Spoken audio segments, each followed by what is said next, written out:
So in the last episode on the topic of the Damascus barrel making saga, we experienced a colossal amount of failure. I welded together a steel and wrought iron Damascus billet, and when we wrapped it around our mandrel, it completely ripped apart. We then tried to do just a little bit of forge welding on the end. Just what we like to see, it didn't weld. Completely unsuccessful. The biggest problem obviously being that the wrought iron just completely ripped apart.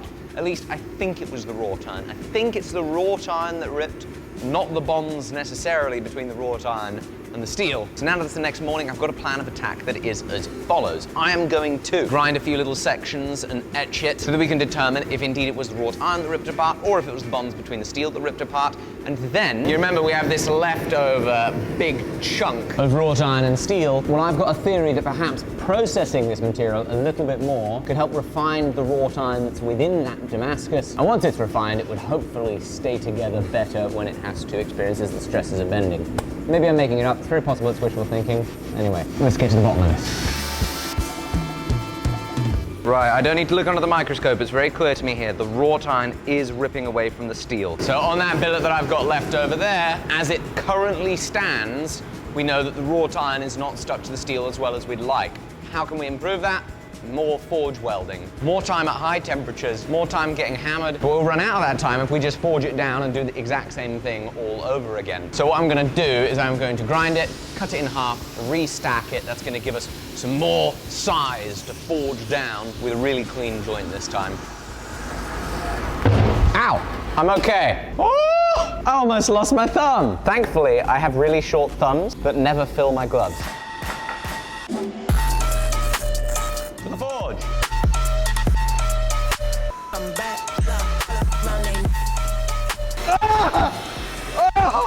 Oh, my sock is on fire. Wait, don't wear Crocs. Gonna cut it into 3, forge it down even smaller.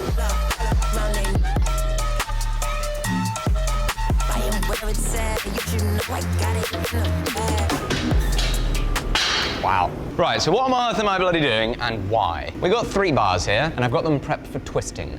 I have a potential theory. A theory for an additional factor that might have contributed to our previous attempt going catastrophically wrong. In the last episode, I described the difference between a multi-bar and a single twist, and we attempted the single twist. You see, that meant we twisted it, which puts tremendous stresses on the material, as we saw, when some of it ripped apart, and then forged it straight into a flat bar before wrapping it around. Now, forging it straight into a flat bar means that we're doing a lot of forging in one orientation, but not so much in the other. That makes me wonder we might not have fixed any kind of slightly ruptured forge welds from the twisting by being able to kind of forge all 4 sides neatly and put it back together. I'm clutching at straws here, guys. Further to that, we also left it quite chunky. You know, like the thickness of this material, it's got some thickness, you know what I'm saying? I had another look at the Belgian video of barrel making, and I really think I'm overdoing it on the thicknesses that I'm working with. So once I do the multi-bar twist, twisting one of them in an opposite direction to the other 2, we forge it back down into neat square bar at nice forge welding heats. We forge weld all 3 of them together and then reduce the cross-section even more. I'm hoping that it's enough time at temperature, time being forged with cross-sections being changed at welding heats, that it'll stay together and not rip apart in the wrapping. And because we're gonna go to a smaller thickness of flat bar, I think it means the amount of stress that the outer perimeter of the flat bar undergoes during wrapping is going to be much less, because that outer perimeter is going to be that much closer to the center line where there is no stretch. Whew. So I'm going to put these 3 bars in the lathe, twist them up nice and good, and then forge them into some smaller bars after the fact. Just to showcase the difference, this is the thickness of bar we twisted last time. This is the thickness of bar we're twisting this time.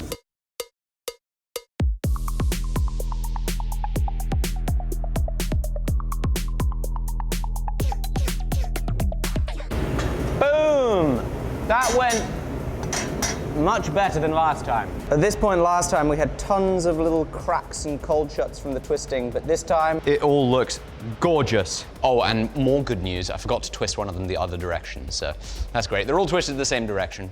It'll still look beautiful if it works. The if it works is the big question mark that still remains. But you know what's not a question? That is choosing my underwear each morning, because I've got the best, thanks to MeUndies, who's our sponsor. And if you want to make sure that you don't have to question what gifts to buy this holiday season, just go to MeUndies.com/forge. MeUndies makes my favorite underwear ever. no matter what my activity is. Whether I'm lounging on the sofa, working in the workshop, or climbing up a mountain, I'm wearing MeUndies. Whether I'm hot or cold, their super stretchy, ultra soft micromodal fabric feels so comfortable, very breathable, and now it's all that I wear, and I'm very glad to be treating my crown jewels like royalty. Getting your loved ones MeUndies this holiday season is a surefire way to overcome the challenge of buying good gifts, because everybody is going to love a great pair. And they don't just do underwear. They also have an incredible range of loungewear, and with their new Match Me line, couples, and friends too, yeah, we've got some, haven't we? can coordinate their underwear game, and their holiday collection is going to bring that seasonal joy to your softest layers. Please, guys, support our sponsor, MeUndies, by going to MeUndies.com/Forge, because there you're going to get 50% off using promo code FORGE at checkout. We love having them as a sponsor. Let's get back to it. Next step, we're going to grind this interface, both sides of this, that interface, and then assemble them together for forge welding. This looks just like the multi-bar process that I would have used to assemble the Viking sword all those years ago. Same principle here, so onwards we go.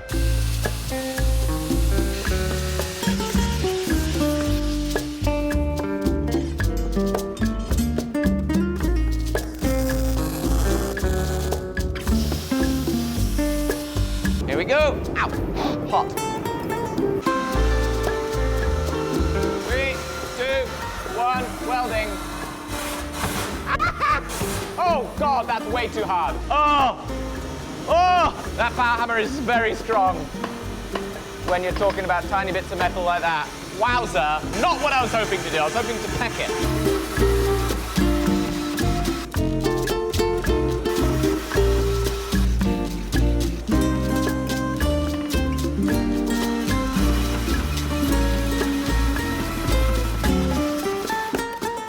All right, that's the rough forge welding. It's looking pretty good apart from, I think it's here. Like, that all looks perfect, but that looks like a gap. And I spotted that as I was forging, and so I left it thick so that we'll have a little bit of material to play with and re-forge weld this area. See, that's the thing I'm really worried about. You see, I used the MIG welder to tack these bars together. That's gonna put MIG welding wire inside our nice pattern, hopefully nice pattern. So we're going to grind out any of the spots where the MIG welding wire was, and then attack this little funky bit with some more forge welding. I just dropped my AirPod. This is why I hate magnets. Oh, that's bad.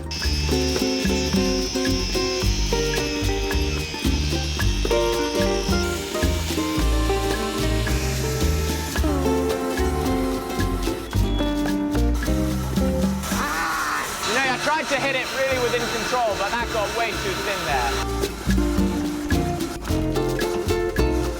That's terrible. That's a really bad crack.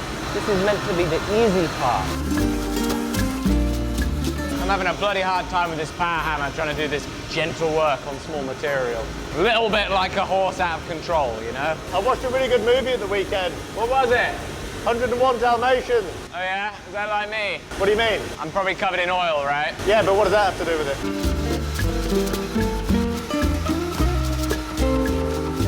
We're almost back to where we were last week. I will say we're a lot longer, which is good, because it means we might be able to wrap up more of a barrel. Or it means that as we fail, we'll have more opportunity to learn and eventually weld together a short barrel. That's really the most likely outcome, especially given how funky that looks. I mean, that is a full-on lack of welding in that spot there. That is cracked. Very problematic. Now, obviously, this has parallel sides to it. As we talked about in the previous couple of episodes, we need to do a reverse trapezium using the bottom die that we made, which is for thicker material. So we need to modify this. That's about 65 inches, 170 centimeters of steel. Oh my goodness. The whole bar has the trapezoid preform. Next step, clean up and back to wrapping. So we are now at the point where we are ready to attempt our third wrap. But there is something that we need to add. If you remember back to that 1920s video on Belgian barrel making, you will remember a scene where they install on the mandrel that gets used for wrapping a chemise. A t-shirt? Yeah, see, that's the thing. The French-speaking amongst you will note that chemise is a shirt. And so they call this encapsulating bit of sheet a shirt, which makes sense. They referred to it in the video, in the subtitles, as tin. Now that confused me when I first saw it.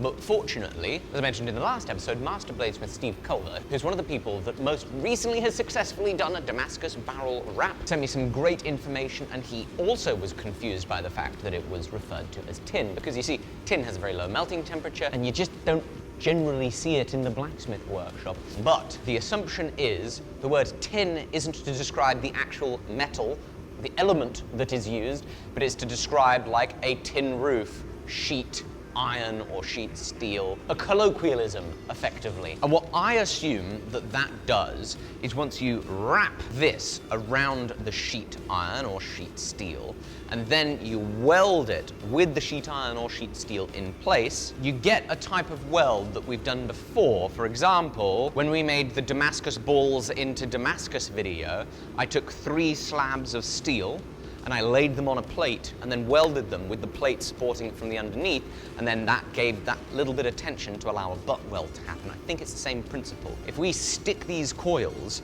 to a bit of sheet, that gives it all some extra structure, gives it something to bite to, so that we have that just that little bit more time to be able to get those super challenging butt welds in these seams to happen. We're confronted with another problem, which is all of the sheet that I have, sheet,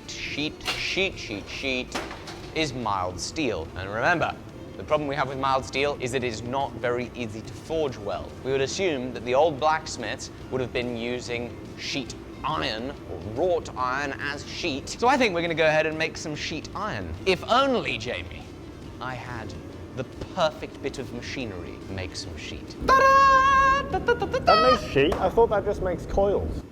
Oh, well, we'll surmount that problem. This is our last remaining chunk of wrought iron. I think I'm gonna cut it in half.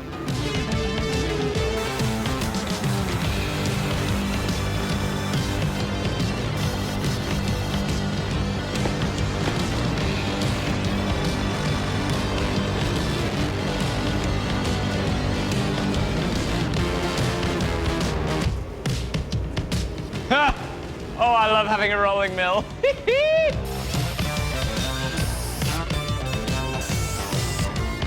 Now too long to heat the whole thing, so let's see how this goes. Little idea here. Sometimes you hate the coiling, and then sometimes you love it. Ready? Go on, pull it all through. No! Bugger!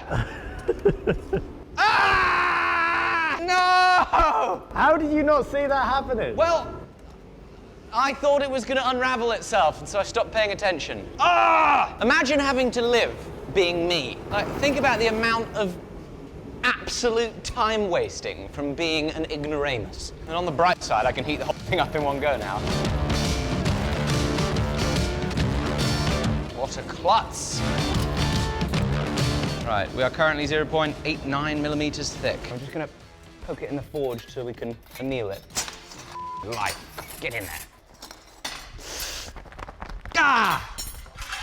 It's hot. Let it cool down a little slow in the forge. Sandblast it, cold roll it, let it cool down slow in the forge again, and then hopefully we'll have a really nice clean surface finish with very little scale. While that cools, I actually have been thinking about trying to integrate a sandblaster into normal operations here in the workshop a little bit more, especially since our lovely neighbor Paul did some sandblasting on our wrought iron Damascus billets, and since our visit to metallization. Didn't quite make it in the video, but they had an incredible sandblasting cabinet, and I got tons more air. So I've been thinking about upgrading the sandblasting cabinet to something more industrial. But for now, I want to make it so that the sandblasting cabinet, the small little baby one I have, is a little bit more pleasant to use. We've got extraction to the dust extractor. We've got a hole for extraction, but it was made for a tiny, tiny little like vacuum cleaner size thing. So what I went ahead and did, hopped on the 3D printer, printed up this bad boy the other day. Wham! I want to slap that on there. I want to get some duct work in so we can really suck out all the fine dust. Because when that fine dust is in here, I can't see my work. So onto there. It's not a very discreet tool, is it? Yeah, they wouldn't have used that breaking into the Louvre, would they? No, they wouldn't.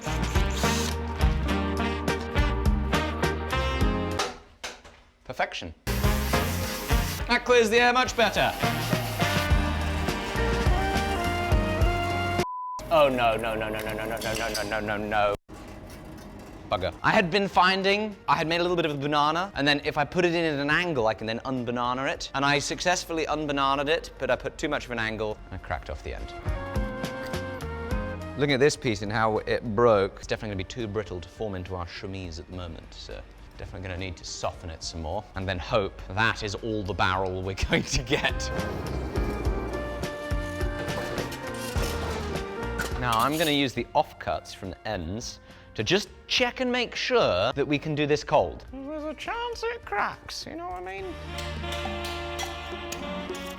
Wow, it hasn't cracked yet. That's gonna bloody work. Now kind of annoying that I've got so little of it. I think we might have a larger coil than just this. Should I make more of this, or should we just coil it? I should do this right, and I should make more of this and make some more wrought iron sheet. And just like that, we've gone from this to that. Much better, about twice the length. So now we've got to get this wrapped around that. Straight as a whistle. Is that an expression? It's clean as a whistle. Straight as an arrow. Are you ready, Jamie? I'm about to slip it inside. What? Chemise going on the mandrel. All right, she fits, but since this chemise is going to be welded to the inside of our Damascus, I'm gonna clean up both of them. Da-da-da-da. We're going to load this in the fire, begin wrapping, and then, after our disastrous failure in the last episode, decided in order to keep things as hot as possible, I'm then going to use the oxypropane torch, but I am hoping that our reduced thickness and all the work that we did to hopefully make these welds stronger and finer and more refined is going to mean that we don't get any tearing and ripping, because I don't know what on earth I'm going to do if that happens again. It's going to be all sorts of a problem. Oh, brilliant! We've got tobacco this time. Jamie, if it doesn't work now, it will never work. It's got to work. No! We're running out of oxygen. Don't you tell me. The day where I need it more than any, the oxygen tank is empty. That should be reading 200 if it was full, and now it reads 0, so. Why? How do you forge and smoke a pipe at the same time? All right, boys and girls, here's the plan. This goes in there. Jamie is gonna be my handsome assistant for this. Let's make a Damascus barrel, baby. Okay, are you ready? 3, 2, 1. Come on, Jamie. You ready? Get those angles. Oh, it's already delaminated. No, a little more angle. There we go. Oh! Oh! Absolutely, unequivocally needs the torch here. But we don't have oxygen. You want me to hold that while you hit it? Yeah, go for it. Yeah. Okay, that's fine. That ripping was just the end. Yeah, up. You see what's happening there, Jamie? We just melted the chemise. There, a little less angle. It's tearing again. Bugger. Hey, it's looking better. Apart from that delam right there, it's looking better. Oh. Bloody gutless when that oxygen runs out. Ah. We're not going to get the whole barrel done with this. No, what, you think we might as well just stop for a sec? Yeah, because we just risk wasting the rest of it, you know? Yeah. Let's do it hotter. Thank you, mate. Good idea. These rips here, these longitudinal rips, could theoretically come back together, and this is the worst end of the bar for that. Like, we spotted some of these delaminations at this side of the bar. I think the other side of the bar is much better. So I put the worst end of the bar here so that we can make our forge welding mistakes first and hopefully improve upon it as we work up. But yeah, this whole situation is a mess, but we can always cut it off, right? It's super tight, that wrap though, isn't it? It is good. There's no gap. We got those angles just right. That 70-degree angle works perfect for this. Okay, we need to find more oxygen. Oh, Jamie, where's your pipe? That's the whole. Oh, for goodness sake! God damn it! What? Being right back. Gonna get a new tank. And we're back. Fresh. Look at this. Oh, let's go.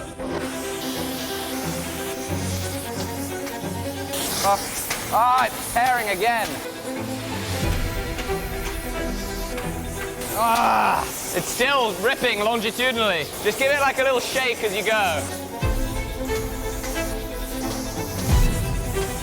Now we got the technique, baby. My glasses are burning my face right now because the metal glasses frame is absorbing all the heat.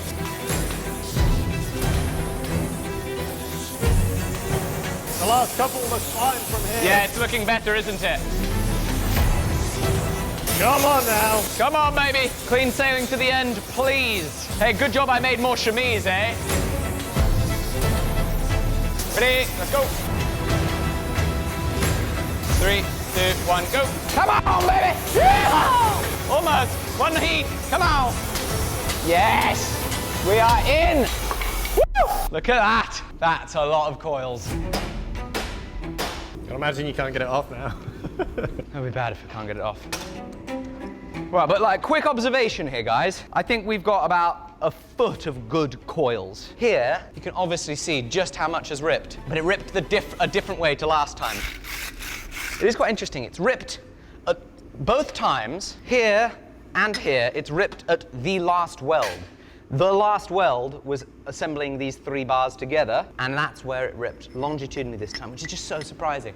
Because I wouldn't have imagined those forces would be that great when it's being bent that it would want to separate. Why should it want to? We're not bending in that axis. But clearly, one thing is for sure, we've demonstrated that the more you forge weld something, the better it is. And the reduced thickness is probably another component. There's a lot of variables here. We didn't have a pipe last time, did we? So we'll never really know what the answer is. But maybe I can warm these coils up and it'll come off a little bit easier. Come on! Come on! Come on! She's moving! Yes.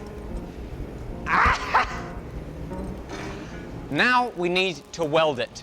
And so in order to get the best chance of success, I fired up the coke forge. Coke will burn hotter than our propane forge will. It's what the blacksmiths of old would have used, coke or charcoal or coal. None of this stinking propane. It's a lot of forced enthusiasm here. There's still very little chance that this actually works, but I'm gonna try my best with this very hot fire. To make this all a bit deeper. Okay, where are we gonna cut this thing? This is all ruined, that's ruined. Maybe we can learn something on this obviously ruined section that's less ruined. So there we go. We're gonna start on this end to learn something and hope that on this good stuff we have some success.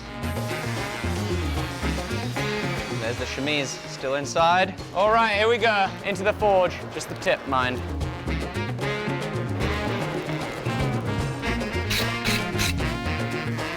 Come on, just a little hotter. Just a little hotter. Come on now. Almost ready. Here we go. Back in the fire. Yeah, baby. Come on. Absolutely nerve-wracking. Mishit. That felt promising. It's feeling solid. Come on, baby. We are months of work down this project. Oh, I want nothing more than for this to work.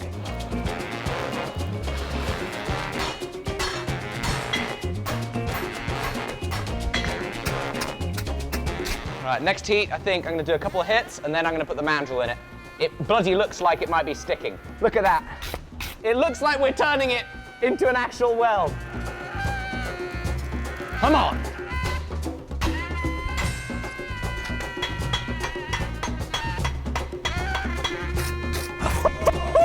I think we're doing it.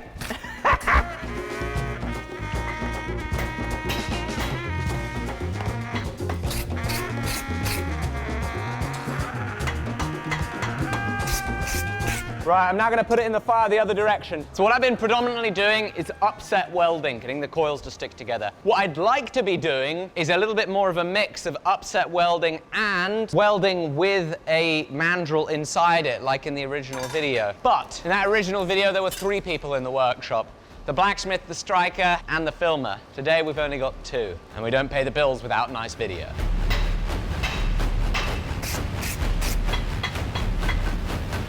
Right, we're up to about here on the high welding heat. Last few inches, but it's not the last few inches and then it's all over. No, no, no. There's still a lot of like going over that I think I'm going to have to do. I don't think it's perfect, but I think we're beginning to get things stuck.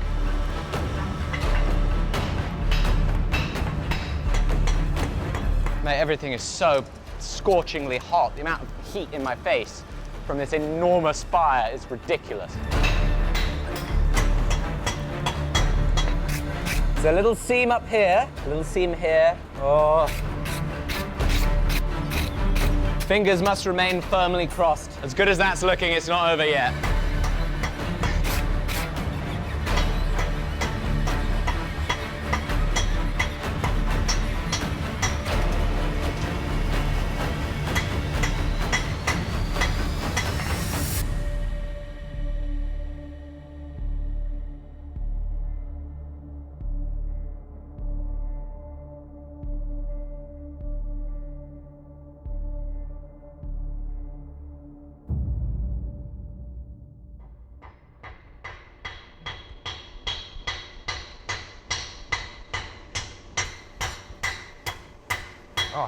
It opened up.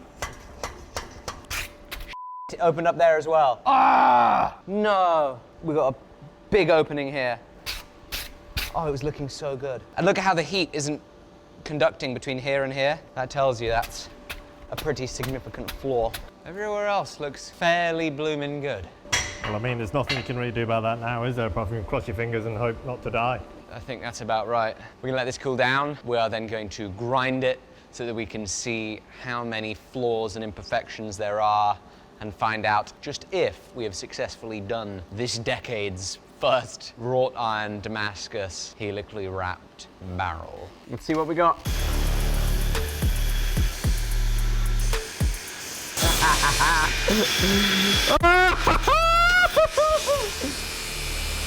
Come on! We're going up, grits! I can't believe you can't see any of the weld lines. Like, where it's good, it's bloody good. It's damn near flawless where it's good. Obviously, it's not flawless right there. Let's have a little sneak peek of the edge. Not so long ago, like yesterday, Jamie and I were having a conversation about whether this was even going to be feasible. What if we had to give up on the Damascus barrel project? And here we are, after months and months and months. Wow. Jamie, we are looking at a wrought iron and 1040 steel, Damascus steel, forge welded, helically wrapped, multi-bar twist barrel tube. I cannot believe it. We've only gone and done it. Well, we did do it. Where we haven't done it, we haven't done it. But that is going to be a topic for the next episode. Please go to meundies.com/forge. The link is in the description. Without our amazing sponsors and you supporting them, we would not be able to do this. Thank you all so much for your time and hanging out while we take on these projects that make us so happy. See you soon. Bye-bye.